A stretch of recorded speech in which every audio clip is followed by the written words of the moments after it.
नमस्कार, आज आपण बनवत आहे डाळ तांदूळपासून घावन। याला आपण नरम डोसे सुद्धा म्हणू शकतो।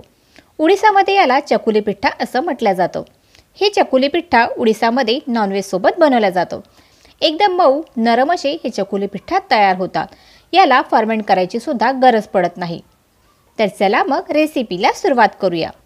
या ठिकाणी आपण 2 ग्लास तांदूळ घेतलेले आहेत। तांदूळ आपण जाडा घेतलेला आहे। तांदूळ तुम्ही कुठलाही घेतला तरी चालेल। 1 ग्लास घेतली आहे उडदाची डाळ। ज्या ग्लासाने आपण तांदूळ घेतले त्याच ग्लासाने 1 ग्लास आपण इथे उडदाची डाळ घेतलेली आहे। आता आपण यात टाकत आहे अर्धा चमचापेक्षा थोडं कमी मेथीदाणा। आता आपण यात टाकणार आहे पाणी आणि हे जे डाळ तांदूळ आहे याला आपण 2-3दा पाण्याने धुवून टाकायचं। या ठिकाणी आपण डाळ तांदूळ धुवून घेतलेले आहे। आता आपण यात टाकणार आहे पाणी। पाणी भरपूरच टाकायचं। या ठिकाणी आपण गंजामध्ये पाणी टाकून घेतलेलं आहे। आता आपल्याला हे डाळ तांदूळ 6 ते 7 तासासाठी भिजत टाकायचे आहे। 6 तास झालेले आहे। डाळ तांदूळ आपले चांगले भिजून झालेले आहे। आता आपल्याला हे डाळ तांदूळ वाटून घ्यायचे आहे। या ठिकाणी मी मिक्सरचं भांडं घेतलेलं आहे।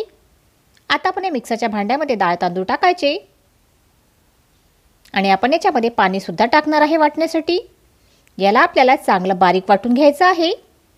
या ठिकाणी बघा आपण याला वाटून घेतला आहे। अशा प्रकारे याला एकदम बारीक वाटून घ्यायचं आहे। अशाच प्रकारे आपण आपले जे बाकीचे डाळ तांदूळ आहे ते सुद्धा वाटून घेऊ। डाळ तांदूळ आपले वाटून झालेले आहे। आता आपल्याला याला 5 मिनिटांपर्यंत फेटून घ्यायचं आहे। डाळ तांदूळ आपण 5 मिनिटांपर्यंत फेटून घेतलेले आहे। 5 मिनिटांपर्यंत आपण हे पीठ फेटून घेतलेलं आहे।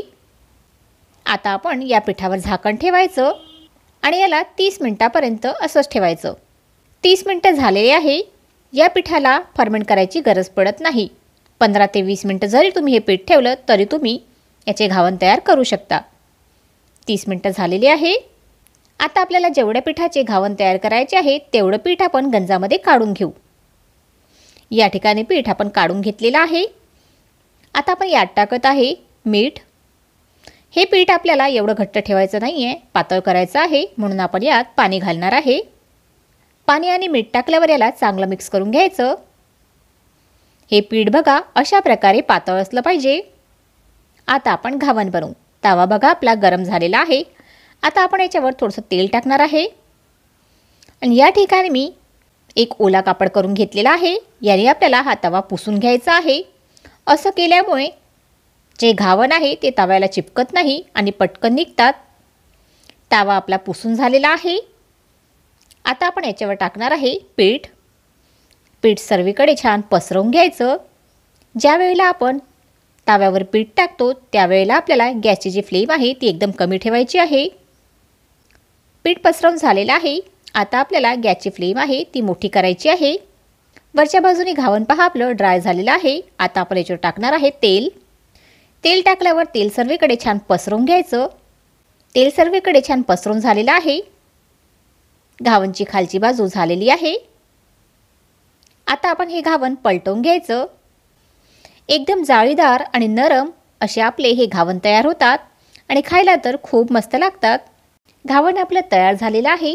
अशाच प्रकारे आपण आपले बाकीचे घावन सुद्धा तयार करून घ्यायचे। याला तुम्ही नरम डोसा सुद्धा म्हणू शकता। हे घावन खायला खूप मस्त लागतात आणि बनवायला सुद्धा अगदी सोपे आहे। आपल्याकडे हे घावन तांदळाचे बनवले जातात, पण उडीसामध्ये हेच घावन डाळ टाकून बनवले जातात। या ठिकाणी याला चकुली पिठा असं म्हटलं जातं।